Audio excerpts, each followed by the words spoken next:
Hello and welcome to Independent Podcast Service. I'm Paul. And I'm Dave. And this week we are discussing the episode of Kolchak the Night Stalker called The Zombie. This episode originally aired, September 20th, 1974, I think. Pop-up's getting in my way. Yeah, September 20th, 1974. Alrighty, so let us start off with what was number one at the box office this week. I would still be surprised if it was still that 50th anniversary thing that we discussed from last week. It's actually not this weekend. It Thank was. goodness. So, as it is, I'm not sure what else it would be. It's another movie that I don't think you'll be familiar with because I'm not terribly familiar with it. It's a movie called Macon County Line. Yeah, not ringing any bells in my mind.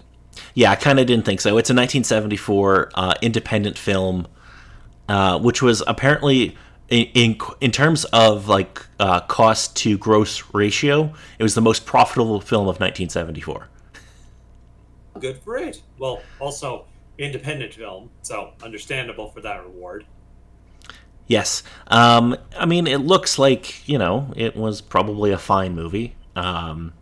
It was very successful, apparently, but basically it's about a county sheriff who goes out for blood after his wife is brutally killed by a pair of drifters. And I think it's set in the 50s. Yeah, 54. Yeah. So let us move on to the number one song in America, which we didn't do last week, actually. I forgot to do that, but... Oh. So I'll just tell you now. Last week was "I Shot the Sheriff" by Eric Clapton. Oh, yeah. I know of that one. Now, I wouldn't be surprised if it stuck around through this week. I'm not sure if there would be anything else to top it. So surprisingly, I don't know if this is every year in the 70s, but very few songs last for more than a week. Hmm. So the number one song this week is "Can't Get Enough of Your Love, Babe" by Barry White. No, that's understandable. Again, the song doesn't immediately come to mind, but again, very white, very influential with a couple things. And just from the title, it's like, no, I think that's one of his more iconic songs, I believe. Yeah, I was going to say, you've definitely heard this song, even if you don't know it. Anyway, let us move on to the episode. So, I had a choice between either reading a 6-page synopsis, which I was not going to do, or a 1-paragraph synopsis, which is what I'm going to do, and then we'll just talk about the episode. Yes. Carl follows up on a series of murders where key figures in the Chicago numbers racket are turning up dead, their spines snapped by someone with incredible strength. The body of a murdered numbers runner keeps turning up at the scene of each crime, and Kolchak soon learns that someone is using voodoos to gain revenge on the criminals in the form of a murderous zombie.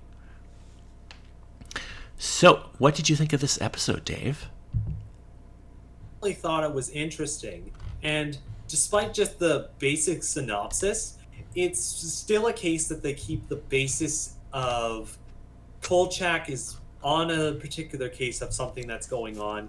And in some cases, he does get a female accomplice that comes along, which I can't remember all the specific details, but is the daughter of a higher up that assists with the newspaper that Alcenzo is asked that she go with Kolchak to help out with reporting since she went to school for it.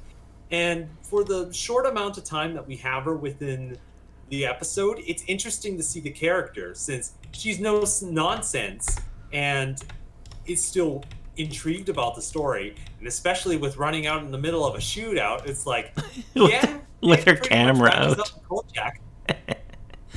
Yeah, you can kind of see why Kolchak would like her, but also why he would really hate her.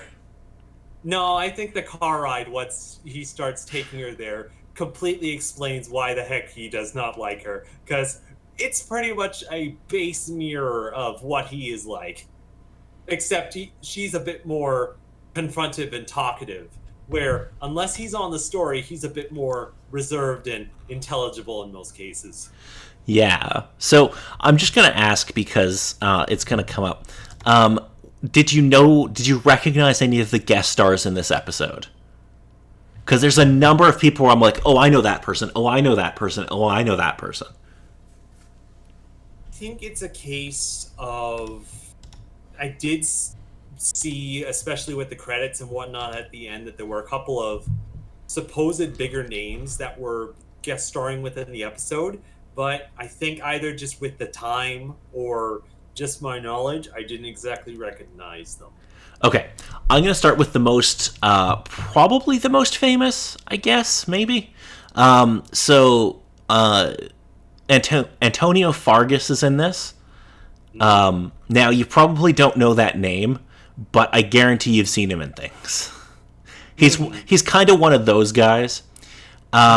Did you ever see the original, like, Starsky and Hutch from the 70s? I believe so. I believe there was a clip or two that I remember seeing from the movie. Okay, so he played Huggy Bear in that. Okay.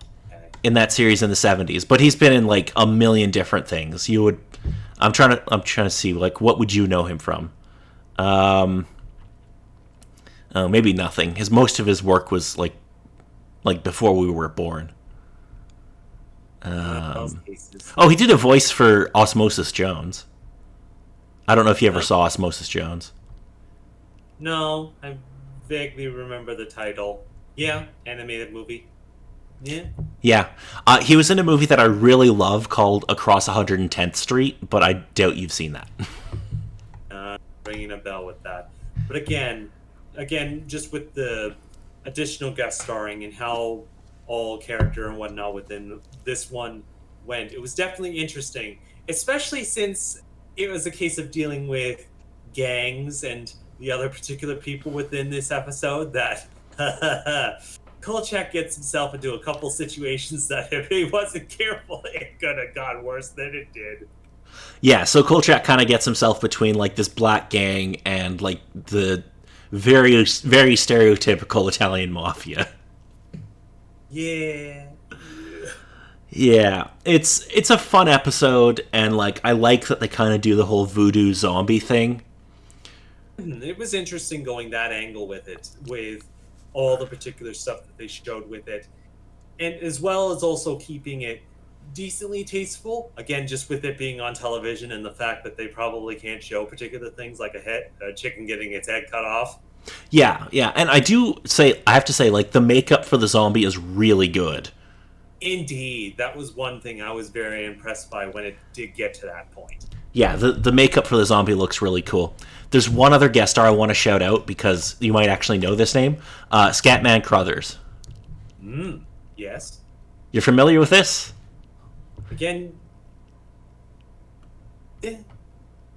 Okay, it was. I would be getting it confused with something else, but the Scatman do understand with the. He's an actor and musician, and he's another one who's been in like a million things that you've probably definitely seen. Those are like the two main ones that I wanted to bring up. Anyway, what else did you want to talk about this episode? I think it was also interesting that aside from the couple other people he discussed with, he actually kind of went to the voodoo end of things and spoke with her, and she was a hoot. Just seeing her particular characters, like, "Hey there, Kolchak, you could come in." Oh yeah, I love how she makes up all these like potions and stuff, and he's like, "Well, sometimes my back hurts." He again does his job and plays a little loosely with it, but it's still sort of, I should maybe be careful in this sort of situation. And he was right to believe so, with the case of, yeah, she was the one controlling the zombie, and Kolchak is on her list. Yeah. I think it's a fun episode. And there's one other thing I wanted to bring up. Did you happen to notice who the writer of the episode was?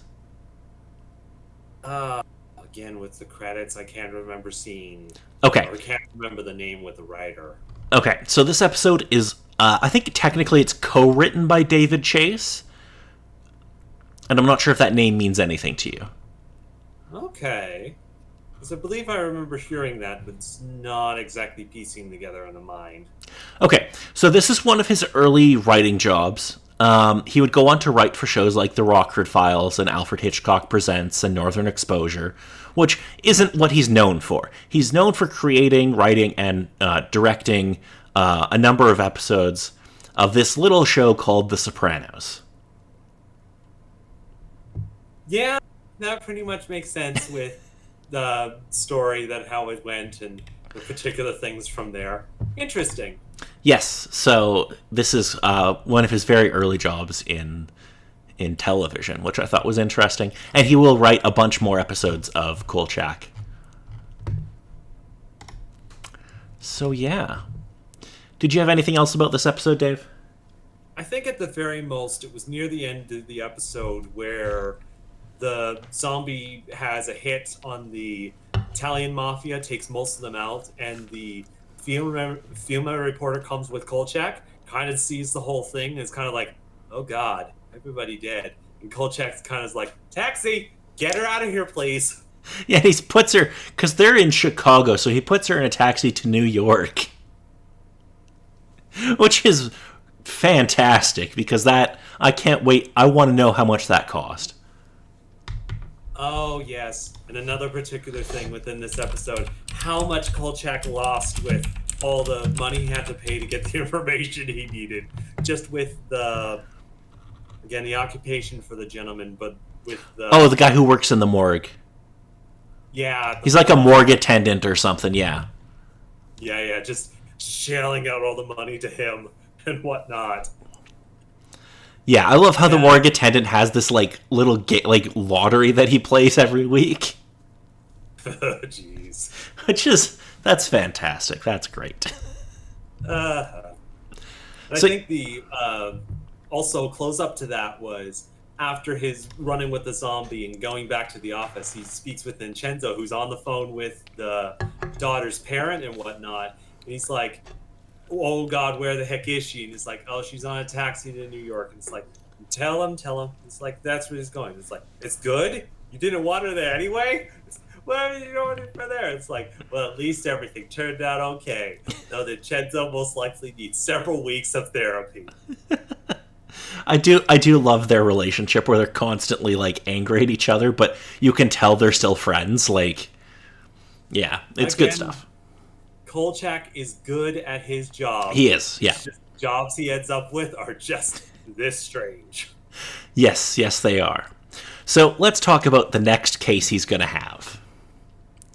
So next week we'll be discussing a little episode called They Have Been, They Are, They Will Be. So I'm going to read you a brief description of this episode. And here's where we're really going to go. We're going to get very different from what we saw in the two movies and the first episode, or even really this episode. So, an invisible alien sucks out the bone marrow of its victims while it makes repairs to its ship and looks for directions home. Well, they're going to go some direction. The only other thing aside from horror sort of cases or murder cases is aliens. Yep. So we're going to aliens. And also the 70s. It was probably one of the bigger things at the time. It might have done. It might have been. Yeah, I don't know. But yeah, it's gonna be a good time, Dave. It's gonna be a good time. Oh, I'm sure it will be. So until next time, I'm Paul. And I'm Dave.